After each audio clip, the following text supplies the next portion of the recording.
Coach Stephanie from Sloss and Pool, and today I'm going to show you how to make a rescue buoy. A rescue buoy is pretty much a device that helps you stay above water.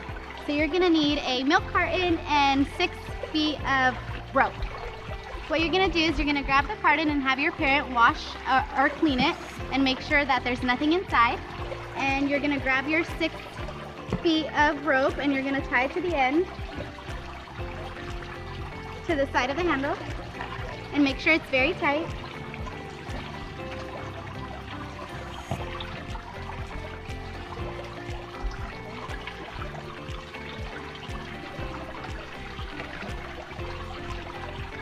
Once you've done that, you're going to fill the carton with about 1/3 to half of water.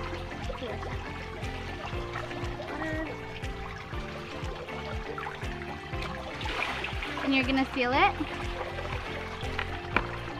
And there you go.